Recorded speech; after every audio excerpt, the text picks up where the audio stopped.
الحمد لله رب العالمين والصلاة والسلام على سيد الأنبياء والمرسلين محمد وعلى آله وأصحابه أجمعين أما بعد أعوذ بالله من الشيطان الرجيم بسم الله الرحمن الرحيم لقد من الله على المؤمنين إذ بعث فيهم رسولا من أنفسهم يتلو عليهم آياته ويزكيهم ويعلمهم الكتاب والحكمة وإن كانوا من قبل لفي ضلال مبين. وعن أبي أمامة الباهلي رضي الله عنه عن النبي صلى الله عليه وسلم أنه قال: أنا دعوة إبراهيم وبشارة عيسى ورؤيا أمي التي رأت حين وضعتني وقد خرج منها نور أضاء لها منه قصور الشام أو كما قال رسول الله صلى الله عليه وسلم. رواه أحمد. رب اشرح لي صدري ويسر لي أمري واحلل عقدة من لساني يفقهوا قولي. حضرات علماء کرام، بزرگوں اور میرے دینی بھائیوں، ماشاء اللہ آپ حضرات کافی دیر سے حضرات علماء کرام کی زبانی دین کے تعلق سے اور سیرت خاتم الانبیاء علیہ الصلاۃ والتسلیم کے حوالے سے بہت ہی کارآمد اور ضروری باتیں سماعت فرما رہے تھے. الحمدللہ ہمارے اور آپ کے سامنے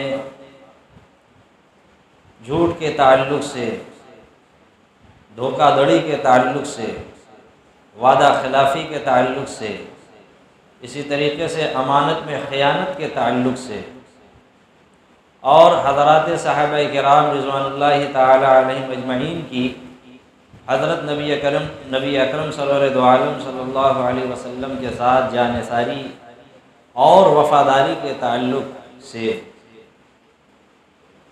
اور پھر رسول اکرم صلی اللہ علیہ وسلم کی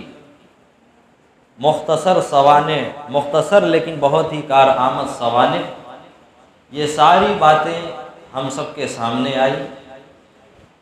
لیکن جیسا کہ شروع میں ناظم محترم نے ذکر کیا، ناظم اجلاس نے ذکر کیا کہ ہمارے اور آپ کے اجتماع کا مقصد اور جمع ہونے کا مقصد اور آج کے اس اہم اور دینی جلسے کا مقصد کیا ہے کہ ہمارے اور آپ کے اندر تبدیلی آوے، ہمارے اور آپ کے اندر بدلاؤ آوے، ہماری زندگی کے اندر، ہمارے دلوں کے اندر انقلاب آ جائے. دوستوں عزیزوں، ہم اور آپ باتیں تو بہت سنتے ہیں، آج تو دین کا سنانا بہت ہی آسان ہے. صحابہ کرام نے بڑی مشقت سے یہ دین حاصل کیا اور ہم تک پہنچایا ہے. تو آج ہم اور آپ بہت آسانی کے ساتھ ایک محفل میں، ایک مسجد میں بیٹھ کر کافی باتیں دین کے تعلق سے سن لیتے ہیں، بہت ساری معلومات آ جاتی ہیں، لیکن ہمارے دلوں کے اندر آج وہ جذبہ نہیں ہے جو صحابہ کرام کے دلوں کے اندر جذبہ ہوا ہے. وہ جذبہ آج ہمیں اپنے دلوں کے اندر پیدا کرنے کی ضرورت ہے. وہ جذبہ اور وہ چاہت، وہ للک ہماری زندگیوں کے اندر، ہمارے دلوں کے اندر ہونا چاہیے. پھر اللہ تعالیٰ ہماری زندگیوں کے اندر انقلاب لاویں گے اور انشاءاللہ ہماری اور آپ کی کامیابی بھی ہوگی. اس لیے دوستوں عزیزوں بزرگوں، آج کی اس مجلس کو معلومات والی مجلس نہ سمجھا جائے کہ ہماری نالج میں، ہماری جنرل معلومات میں اضافہ ہوگا، نہیں، بلکہ جتنی باتیں آئی ہیں جیسا کہ ابھی سرسری طور پر ذکر کیا گیا، ہمارے دلوں کے اندر یہ نیت ہو کہ ہم انشاءاللہ اس پر عمل کر کے دکھلائیں گے. ٹھیک ہے، انشاءاللہ جہاں تک ہو سکے گا ہم عمل کریں گے، اپنے ماتحتوں کو حکم دیں گے، اپنی اولاد کو حکم دیں گے، اور ہم اپنی زندگی کے اندر، اپنے معاشرے کے اندر، اپنے ماحول کے اندر انقلاب پیدا کر دیں گے ان باتوں کو لے کر۔ میرے دوستوں عزیزوں، ہم سب اچھے طریقے سے جانتے ہیں کہ یہ ربیع الاول کا مہینہ یہ ہمارے اور آپ کے آقا جناب محمد رسول اللہ صلی اللہ علیہ وسلم کی ولادت شریفہ اور آپ کی پیدائش کا مہینہ ہے۔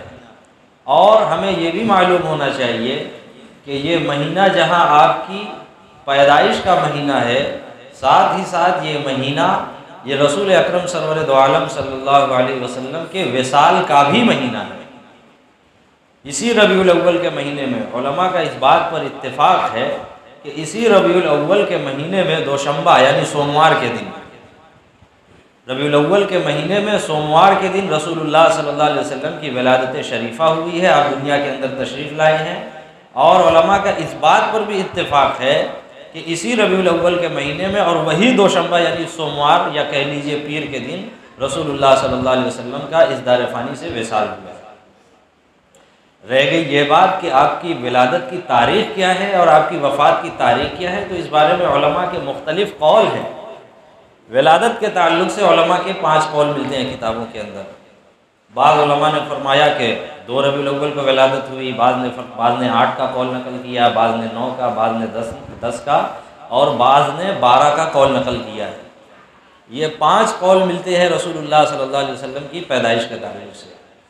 لیکن میرے بھائیوں، میں آپ کو بتلاتا چلوں کہ ان 5 اقوال میں سب سے معتبر اور سب سے زیادہ صحیح قول جو ہے وہ ہے 9 ربیع الاول۔ جمہور علماء اسی کے قائل ہیں کہ 9 ربیع الاول کو رسول اللہ صلی اللہ علیہ وسلم کی ولادت شریفہ ہوئی، آپ دنیا کے اندر تشریف لائے۔ اس بات کو ذہن میں رکھیے گا۔ ابھی حال ہی کے ایک زبردست مصر کے ایک بہت بڑے عالم دین گزرے ہیں، سید محمود پاشا صاحب، بہت بڑے ماہر فلکیات ہیں۔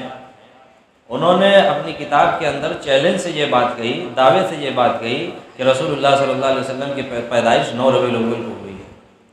اور انہوں نے اس پر دلیل یہ دی کہ یہ بات تو مسلم ہے کہ ربیع الاول میں پیدائش ہوئی ہے، اور یہ بھی مسلم ہے کہ سوموار کا دن تھا، پیر کا دن تھا۔ کہتے ہیں کہ جب میں اپنے زمانے سے پیچھے کے زمانے تک گیا ہوں، تجزیہ کیا ہوں ایک ایک دن کا، تو میں نے پایا کہ جو پیر کا دن گزرا ہے 20 اپریل 570 عیسوی، یہ بھی یاد رکھیے گا، 20 اپریل 570 عیسوی کو رسول اللہ کی پیدائش ہوئی ہے۔ تو سید محمود پاشا صاحب کہتے ہیں کہ 20 اپریل سن 570 عیسوی جو کہ سوموار کا دن تھا، جب میں نے ایک ایک دن کا تجزیہ کیا ہے تو میں اس نتیجے پر پہنچا ہوں کہ وہ دن 9 ربیع الاول کی تاریخ تھی۔ وہ کون سی تاریخ تھی؟ ربیع الاول کی 9 تاریخ تھی۔ اسی وجہ سے جمہور علماء اس بات کے قائل ہیں کہ رسول اللہ صلی اللہ علیہ وسلم کی پیدائش 9 ربیع الاول کو ہوئی۔ ان 5 قولوں میں سے جمہور علماء اس بات کے قائل ہیں کہ 9 ربیع الاول کو آپ کی پیدائش ہوئی، آپ دنیا کے اندر تشریف لائے۔ اور اسی طریقے سے آپ کے وصال کے تعلق سے، آپ کی وفات کے تعلق سے بھی 2-3 اقوال پائے جاتے ہیں۔ 2-3 اقوال ہیں، 2 کا قول ملتا ہے، 8 کا قول ملتا ہے، 12 کا قول ملتا ہے۔ لیکن جہاں پیدائش کے تعلق سے جمہور علماء 9 کے قائل ہیں، اسی طریقے سے وفات کے تعلق سے جمہور علماء 12 کے قائل ہیں۔ جمہور علماء یعنی اکثر علماء اہل سنت والجماعت کا کہنا یہ ہے کہ رسول اللہ صلی اللہ علیہ وسلم کی پیدائش 12 ربیع الاول کو ہوئی، وفات 12 ربیع الاول کو ہوئی۔ میرے بھائیوں، میرے عزیزوں، اور یہی ہمارے معاشرے میں چلا بھی آ رہا ہے کہ ہم اور آپ جو ہے 12 ربیع الاول کو کیا کہتے ہیں؟ 12 وفات کہتے ہیں۔ 12 وفات، یہ الگ بات ہے کہ اس کو شارٹ کٹ میں وفات کہہ دیتے ہیں، لیکن وفات کا خلاصہ کیا ہے؟ 12 وفات۔ تو رسول اللہ صلی اللہ علیہ وسلم کی پیدائش صحیح قول کے مطابق 9 ربیع الاول، اور رسول اللہ صلی اللہ علیہ وسلم کا وصال صحیح قول کے مطابق 12 ربیع الاول کو ہوا ہے۔ اگر مان بھی لیا جائے تنزلی کر کے نیچے آ کر یہ بات مان بھی لی جائے کہ رسول اللہ صلی اللہ علیہ وسلم کی پیدائش 9 کے بجائے 12 ربیع الاول کو ہوئی، تو میرے بھائیوں، میرے بزرگوں، میں آپ سے ایک سوال کرتا ہوں کہ آپ کے گھر میں ایک بچے کی پیدائش ہو اور اسی دن آپ کے والد کا یا دادا کا یا اماں کا یا دادی کا انتقال ہو جائے، بتاؤ اس بچے کی پیدائش کا آپ جشن مناؤ گے، مٹھائی بانٹو گے، بیدرا بانٹو گے، بات سمجھ رہے ہو؟ یا پھر باپ یا دادا یا والدہ یا دادی کے انتقال میں آپ ڈوب جاؤ گے؟ ظاہر سی بات ہے کہ جس دن آپ کے یہاں ایک بچے نے جنم لیا، ایک بچے کی پیدائش ہوئی، لیکن اتفاق سے اسی دن آپ کے کسی عزیز کا انتقال ہو گیا، وہ پیدائش کی خوشی میرے بھائیوں، میرے عزیزوں، پھیکی پڑ جائے گی، یہ یقینی بات ہے، پھیکی پڑ جائے گی۔ میں آپ حضرات کو اشارہ ہی دے سکتا ہوں، آپ حضرات ماشاءاللہ سمجھدار ہیں، اشارے کو سمجھتے ہوں گے۔ تو اللہ تعالیٰ دعا کرنی چاہیے کہ اللہ تعالیٰ ہدایت دے، اللہ تعالیٰ معاشرے کے اندر ہدایت دے، گمراہی کو دور کرے، اور اللہ تعالیٰ اصل یہ ہے کہ ہمیں اور آپ کو اپنے نبی اکرم سرور دو عالم صلی اللہ علیہ وسلم کی سنتوں پر عمل کرنے کی توفیق عطا فرمائے۔ جن مقاصد کے تحت رسول اللہ صلی اللہ علیہ وسلم کی ولادت شریفہ ہوئی اور جن مقاصد کے تحت رسول اللہ صلی اللہ علیہ وسلم کی بعثت ہوئی، وہ ہمیں اور آپ کو سمجھنے کی ضرورت ہے۔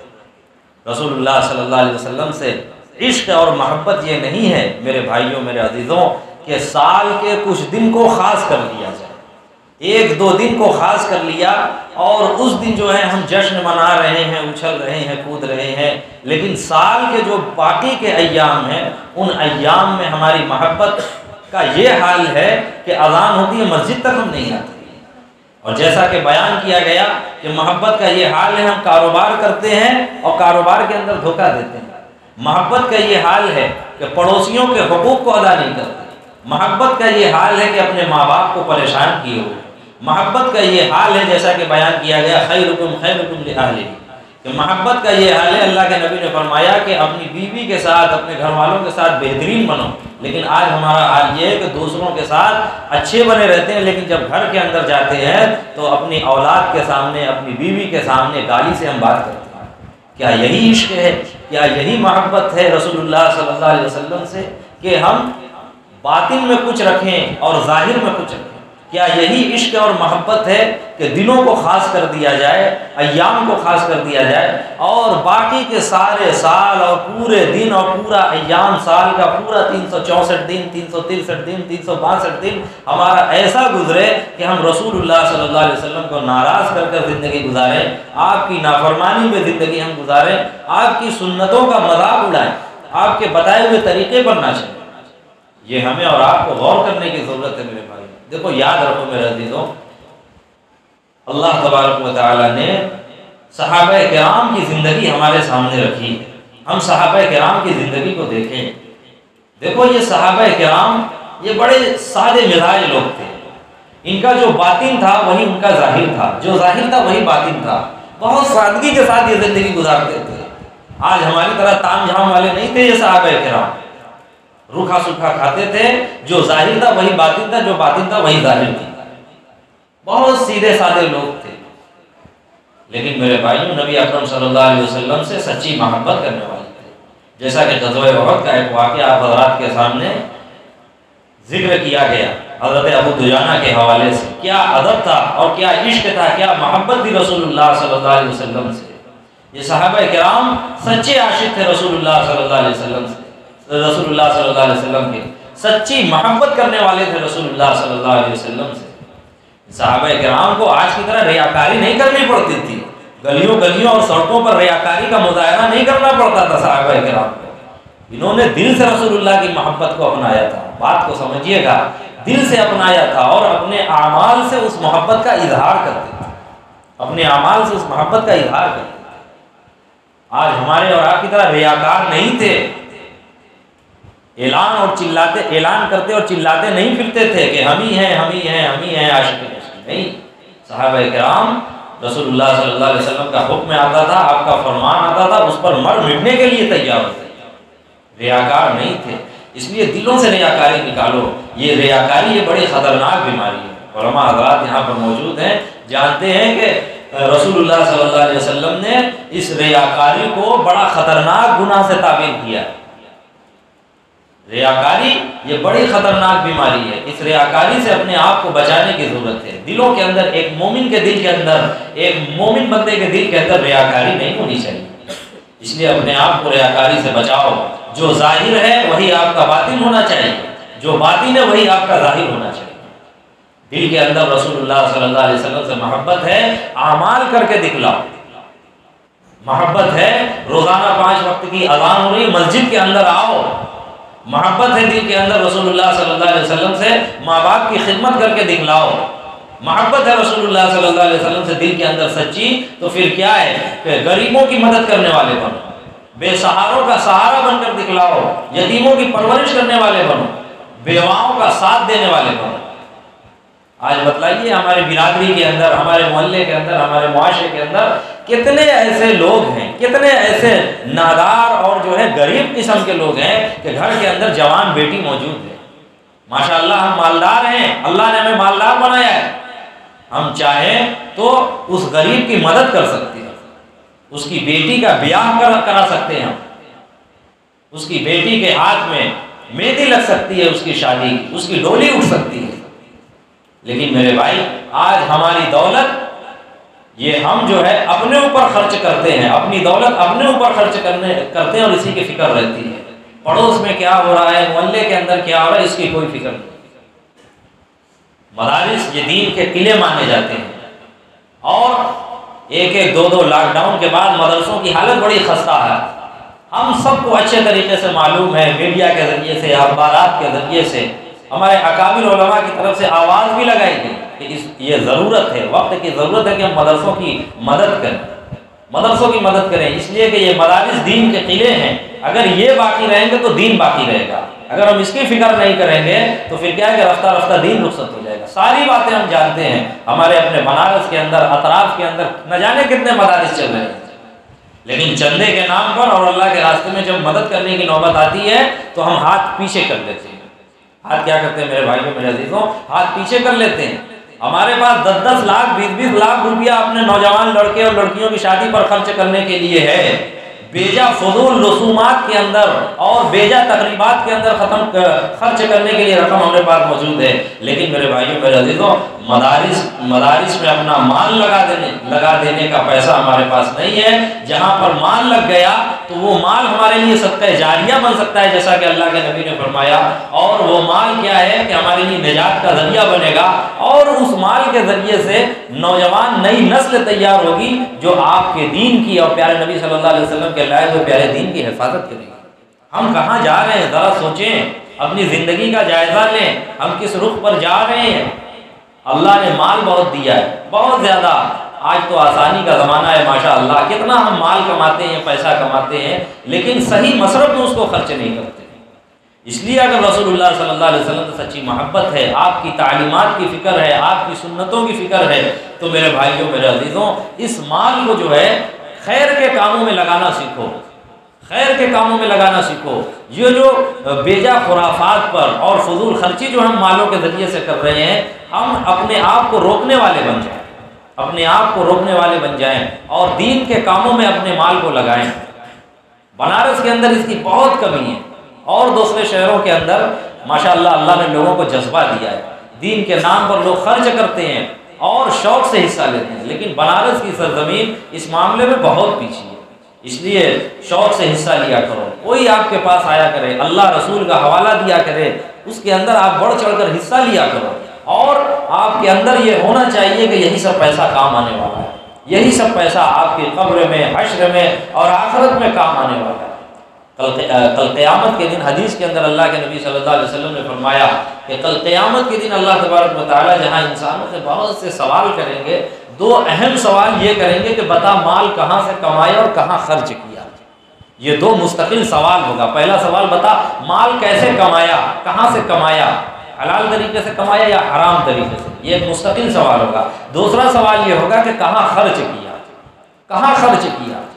اس لیے اس پر غور کرو، ایسا تو نہیں کہ 20-20 لاکھ 25-25 لاکھ روپیہ صرف شادی کے ڈیکوریشن پر اور کارڈ بنوانے پر اور جو ہے ڈال پر اور بارات پر خرچ کر دیا، یا پھر جو ہے کہ اس مال کو مساجد کی تعمیر میں، مدارس کی تعمیر میں، غریبوں کی مدد کرنے میں، بیواؤں کا سہارا بننے میں، یتیموں کی پرورش کرنے میں خرچ کیا۔ یہ ایک مستقل سوال ہوگا، وفیما انفقا، بتا اس مال کو کہاں خرچ کیا۔ آپ اگر سمجھدار ہیں، اگر ہم اور آپ سمجھدار ہیں، تو یہ نہ سمجھے کہ یہ مال ہم نے اگر کما لیا تو بس یہ میرا ہے، اب جیسے چاہے ویسے خرچ کرو. نہیں، اللہ تبارک و تعالیٰ نے یہ مال اگر آپ نے کمایا ہے تو پھر بھی یہ اللہ کی جو ہے توفیق سے ہے. اللہ نے آپ کو یہ مال عطا کیا ہے. اس مال پر آپ غرور اور گھمنڈ نہیں کر سکتے. اس لیے اس مال کو جائز راستے میں خرچ کرنا ہوگا. جائز راستے میں اس کو خرچ کیجئے، ثواب کے کار ثواب میں اس مال کو خرچ کیجئے. تو میں یہ عرض کر رہا ہوں میرے عزیزوں، میرے بزرگوں، کہ آج اس دور کے اندر ہم اور آپ رسول اکرم صلی اللہ علیہ وسلم سے محبت کا دم تو بھرتے ہیں، لیکن اگر ایک ایک گوشے کا غور کیا جائے، ایک ایک چیز کو دیکھا جائے کہ ہماری محبت کیا ہے، کہ یہ پھیکی پڑ جاتی ہے. ہم رسول اللہ صلی اللہ علیہ وسلم سے اپنی محبت میں کامیاب نظر نہیں آتے. گویا کہ ہماری محبت یہ جھوٹی نظر آتی ہے. ہماری محبت کیسی نظر آتی ہے میرے بھائیوں؟ جھوٹی نظر آتی ہے. حالانکہ دنیا کا ضابطہ یہ ہوتا ہے کہ جس سے محبت کی جاتی ہے اس کی اطاعت کی جاتی ہے. جس سے محبت کی جاتی ہے اس کی اطاعت کی جاتی ہے، اس کی بات کو پورا کیا جاتا ہے، اس کے کہنے کو مانا جاتا ہے، اس کی ادا کی نقالی کی جاتی ہے. کہتے ہیں نا کہ مجنوں کو لیلا سے محبت ہو گئی تھی. غور کیجئے گا، توجہ میں چاہوں گا.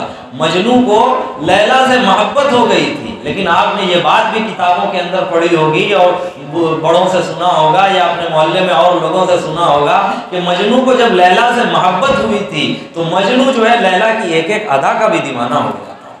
لیلا کی ایک ایک ادا کا دیوانہ ہو گیا تھا. اس کے اوپر ایسا لٹو ہو گیا تھا کہ لیلا کا جو حکم آتا تھا کرنے کے لیے تیار ہو جاتا تھا. اور مجنوں کا یہاں تک دعویٰ تھا کہ لیلا اگر مجھ سے میری جان مانگ لے تو میں جان کا نذرانہ پیش کروں. میاں پھر کیا محبت ہے ہمارے رسول اللہ صلی اللہ علیہ وسلم سے، ذرا ہم اندازہ لگائیں میرے بھائیوں.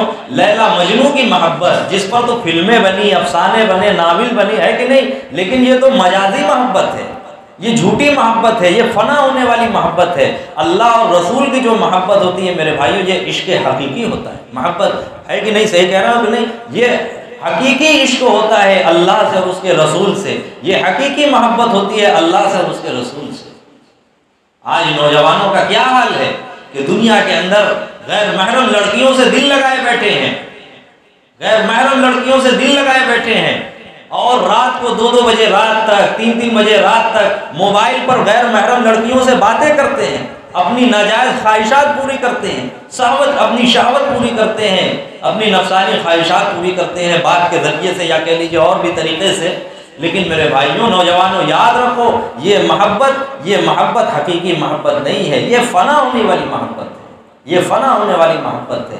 حقیقی عشق کرو اللہ سے، حقیقی محبت کرو اللہ سے، اور حقیقی محبت کرو رسول اکرم سرور دو عالم صلی اللہ علیہ وسلم سے.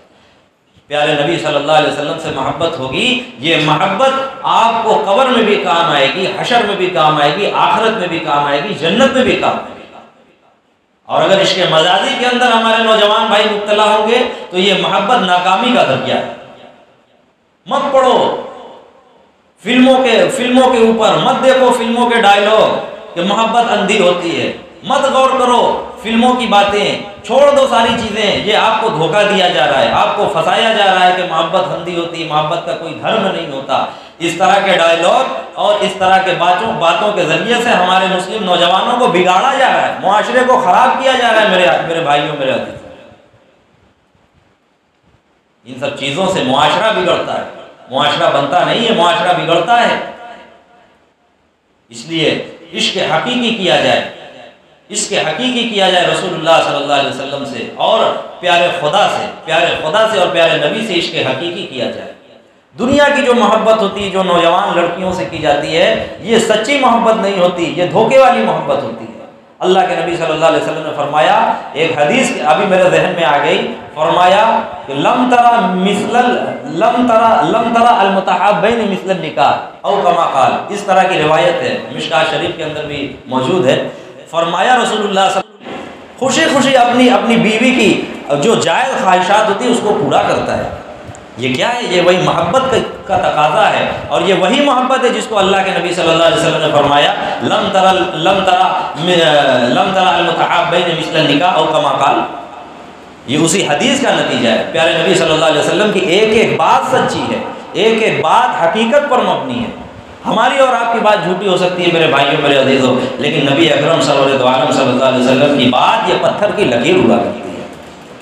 اس لیے نوجوانوں سے درخواست ہے، ہمارے نوجوان بہت بگڑے ہوئے ہیں، معاشرہ بگڑا ہوا ہے، اس لیے میں نوجوانوں سے کہوں گا کہ آپ کے والدین نے، گھر کے سرپرست نے اور بڑے نے آپ کا جو رشتہ طے کر دیا ہے، اور اس رشتے کے ذریعے سے جو نکاح ہوگا اسی کے اندر آپ اپنی خیر سمجھیے، اسی کے اندر اپنی خیر سمجھیے اور اسی کے اندر برکت سمجھیے۔ آپ کے ماں باپ آپ سے سچی محبت کرنے والے، ایسا نہیں کہ آپ کو دھوکہ دیں گے اور غیر جو ہے معتبر جگہ آپ کا نکاح کرا دیں گے، نہیں، آپ کے ماں باپ آپ کو دھوکہ نہیں دیں گے، آپ کا اچھا سوچ کر اچھا رشتہ کریں گے، اس لیے اسی کو خیر سمجھو، اسی کے اندر برکت سمجھو، اور جب ایسا نکاح ہوگا اس نکاح کی برکت یہ ہوگی اور اس کا نتیجہ یہ ہوگا کہ یہ حدیث بالکل سچ ثابت ہوگی اور پھر زندگی خوشگوار گزرے گی۔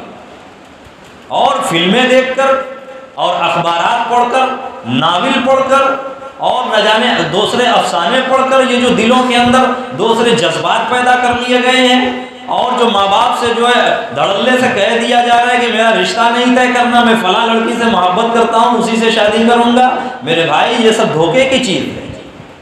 ان سب چیزوں سے نوجوانوں میرے آپ کو بتلاؤ، تو اپنے آپ کو بچاؤ۔ تو بات عرض کی جا رہی ہے ہمارے اور آپ کے سامنے کہ نبی علیہ الصلوۃ والسلام سے ضرورت ہے کہ ہم اور آپ سچی محبت کرنے والے بن جائیں، زبانی دعویٰ کرنے والے نہ بنیں۔ نبی علیہ الصلوۃ والسلام نے جن چیزوں کے کرنے کا حکم دیا ہے ہم اور آپ کرنے والے بنیں، جن چیزوں سے منع کرنے کا حکم دیا ہے ہم سب ان چیزوں سے رکنے والے بن جائیں، یہی ہے سچی محبت۔ ورنہ اگر صرف زبانی دعویٰ کریں کہ ہم نبی کے عاشق ہیں، نبی سے محبت کرنے والے ہیں، لیکن جب عمل کا میدان آوے تو ہم اس پر عمل کر کے نہ دکھلائیں میرے عزیزوں، میرے بھائیوں، اور خاص طور سے میرے نوجوان ساتھیوں، تو پھر میرے بھائیوں یہ ہماری محبت سچی نہیں مانی جائے گی، یہ ہماری محبت سچی نہیں مانی جائے گی، ہم اپنی محبت کے اندر پھسپھسے اور ڈھیلے نظر آئیں گے۔ ہماری محبت کا وہ حال ہوگا جو شاعر کہتا ہے تعصی الرسول وانت تظہر حبہ ھذا لعمری فی الفعال بدیع لو کان حبک صادقا لاطعته ان المحب لمن يحب مطیع۔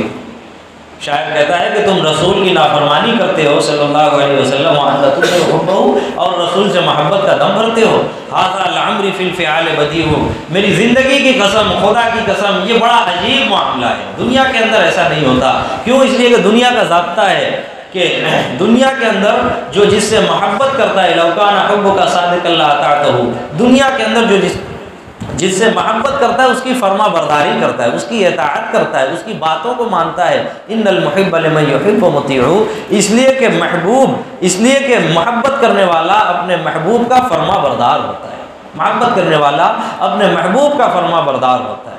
میرے بھائیوں، میرے عزیزوں، اس لیے سچی محبت رسول اللہ صلی اللہ علیہ وسلم سے پڑھیں، رسول اللہ صلی اللہ علیہ وسلم سے کرنے والے بن جائیں۔ سیرت کے عنوان سے ہمارے اور آپ کے سامنے بیان کیا جا رہا ہے، اتنا زبردست موقع ہے، یہ موقع رسول اللہ صلی اللہ علیہ وسلم کی پیدائش کا ہے، اور رسول اللہ صلی اللہ علیہ وسلم کے وصال کا یہ موقع، یہ مہینہ ہے۔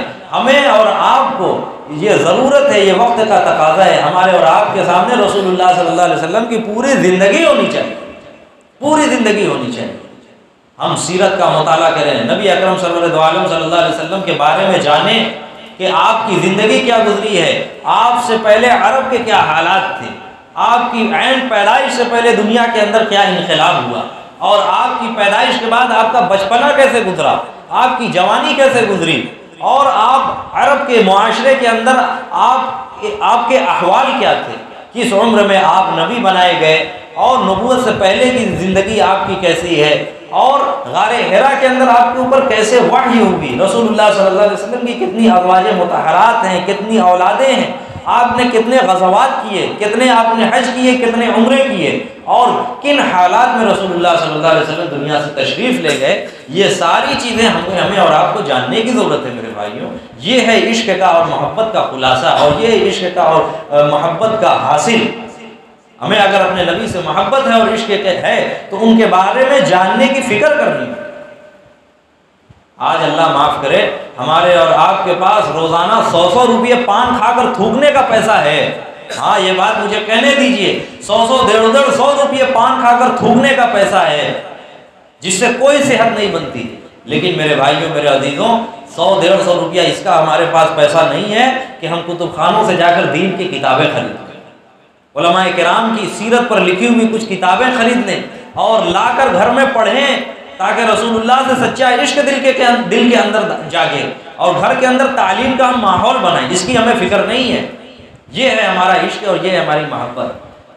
چبوترے پر بیٹھ کر، چائے کے ہوٹل میں بیٹھ کر اور پان کی دکان پر بیٹھ کر فتنہ فساد کرنے کا آج ہمارے پاس وقت ہے، دوسروں کی چغل خوری کرنے کا وقت ہے، غیبت کرنے کا وقت ہے، دوسرے گناہ کا کام کرنے کا وقت ہے، اپنی ضروریات پر اور نہ جانے کتنے کاموں پر پیسہ خرچ کرنے کا ہمارے پاس پیسہ ہے، لیکن دین کی کتابیں لانا جس کی وجہ سے دینی معلومات کے اندر اضافہ ہو، جس کے پڑھنے سے ایمان اپنا تازہ ہو جائے، ایمان کے اندر بڑھوتری محسوس ہو، اس لیے کہ الایمان یزید و ینقص، امام بخاری نے فرمایا کہ ایمان بڑھتا بھی ہے گھٹتا بھی ہے، جس ماحول میں آپ رہو گے ویسا آپ کے ساتھ اثر ہوگا۔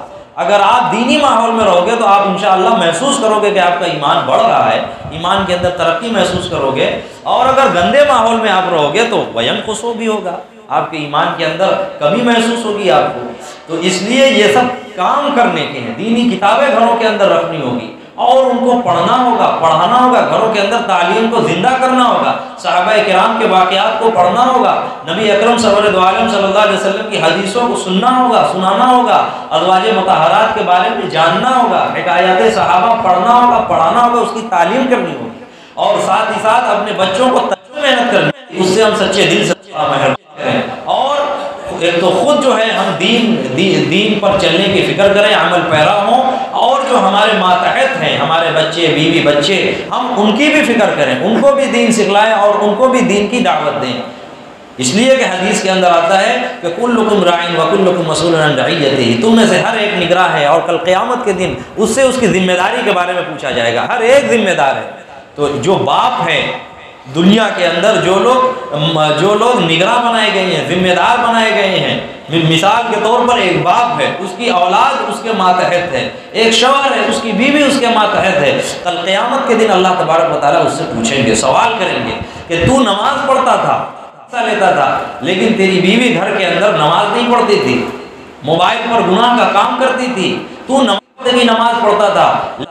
موبائل کو بار بار اس بات کی توفیق دے کہ بار بار وہ دینی جلسہ منعقد کریں، اس لیے کہ یہ ایک بار کا معاملہ نہیں ہے، یہ بار بار ہونا چاہیے، اپنی ثوابدید سے، اپنی سہولت سے بار بار ہونا چاہیے۔ اللہ تعالیٰ ان لوگوں کو، جن لوگوں نے جو بھی اس کے اندر، اس کار خیر کے اندر خدمت دی، اللہ تعالیٰ ہر ایک کو قبول فرمائے، اس کا نعم البدل عطا فرمائے، بہترین بدلہ عطا فرمائے، اور اس طرح کی دینی مجلسیں اور دینی جلسے اللہ تبارک و تعالیٰ ہم سب کو بار بار کرنے کی توفیق عطا فرمائے۔ آمین وآخر دعوانا الحمدللہ رب العالمین۔ دعا فرمائے، درود شریف پڑھ لیں۔ اللہم صلی علی سیدنا مولانا محمد وعلی آل سیدنا مولانا محمد وبارک وسلم۔ ربنا ظلمنا انفسنا وان لم تغفر لنا وترحمنا لنكونن من الخاسرين۔ ربنا آتنا في الدنيا حسنة وفي الآخرة حسنة وقنا عذاب النار۔ لا إله إلا أنت سبحانك إني كنت من الظالمين۔ أستغفر الله ربي من كل ذنب وأتوب إليه۔ يا مقلب القلوب ثبت قلوبنا على دينك۔ أسأل الله العظيم رب العرش العظيم أن يشفينا۔ اللهم إنا نعوذ بك من الفتن ما ظهر منها وما بطن۔ اللهم إنا نعوذ بك من الفتن ما ظهر منها وما بطن۔ اللهم إنا نسألك العفو والعافية في الدنيا والآخرة۔ لا إله إلا أنت سبحانك إني كنت من الظالمين۔ يا مقلب القلوب ثبت قلوبنا على دينك۔ يا مقلب القلوب ثبت قلوبنا على دينك۔ اے اللہ اپنے پاک گھر میں ہم سب کی حاضری کو بہت قبول فرما۔ اے اللہ جتنے لوگ حاضر ہیں ہر ایک کو قبول فرما، ہر ایک کی جائز حاجات کی تکمیل فرما۔ اے اللہ ہم سب کے گناہوں کو معاف فرما۔ اے اللہ ہمارے صغیرہ اور کبیرہ گناہوں کو معاف فرما۔ اے اللہ ہمیں اپنی پناہ میں دے دے، ہم سب کو صراط مستقیم پر گامزن فرما۔ اے اللہ اپنے پیارے نبی صلی اللہ علیہ وسلم سے سچی محبت نصیب فرما، اور اس محبت کے نتیجے میں آپ کا جو کام ہے، آپ کا جو مشن ہے، اس مشن پر ہم سب کو عمل پیرا فرما۔ اے اللہ ہمارے معاشرے سے، ہمارے محلے سے، ہمارے علاقے سے ہر طرح کی برائیوں کو دور فرما، برائیوں کا خاتمہ فرما۔ اے اللہ نوجوانوں کی اصلاح فرما۔ اے اللہ نوجوانوں کی اصلاح فرما۔ اے اللہ ہم سب کو ہدایت عطا فرما۔ اے اللہ پیارے نبی صلی اللہ علیہ وسلم کی سنتوں پر عمل کی توفیق عطا فرما۔ آپ سے سچی محبت نصیب فرما، آپ سے سچی محبت نصیب فرما۔ اے اللہ سال کے 365 دن ہمیں آپ سے سچی محبت نصیب فرما۔ اے اللہ ہمیں ان لوگوں سے محفوظ فرما، اے اللہ ہمیں ان لوگوں سے محفوظ فرما جو کبھی کبھی تیرے نبی کی محبت کا تذکرہ کرتے ہیں۔ اے اللہ تیرے نبی کی سچی محبت کا تقاضا یہ ہے کہ ہر لمحے اور ہر وقت تیرے نبی کا ذکر خیر ہو، تیرے نبی کا ذکر خیر ہو۔ اے اللہ ہم سب کو اپنی پناہ میں لے لے۔ اے اللہ آج یہ جو جلسہ ہوا ہے، اے اللہ اس جلسے کو قبول فرما۔ اے اللہ جو دین کی باتیں آئی ہیں، اے اللہ اسی کے مطابق ہم سب کو زندگی گزارنے کی توفیق عطا فرما۔ اے اللہ جھوٹ سے ہم سب کی حفاظت فرما۔ اے اللہ امانتوں کو ادا کرنے کی توفیق نصیب فرما۔ اے اللہ وعدہ خلافی سے ہم سب کی حفاظت فرما۔ اے اللہ نبی اکرم صلی اللہ علیہ وسلم کی سیرت پڑھنے کی توفیق نصیب فرما۔ اے اللہ ہمارے حال کی اصلاح فرما۔ اے اللہ اس علاقے کے اندر بار بار اس طرح کا جلسہ کرنے کی توفیق نصیب فرما۔ اے اللہ ہماری اس دعا کو محض اپنے فضل و کرم سے پیارے آقا جناب محمد رسول اللہ صلی اللہ علیہ وسلم کی صدقے میں قبول فرما۔ جزا اللہ عنا محمد و آلہ صلی اللہ علیہ وسلم۔ سبحان ربک رب العزۃ عما یصفون وسلام علی المرسلین والحمد للہ۔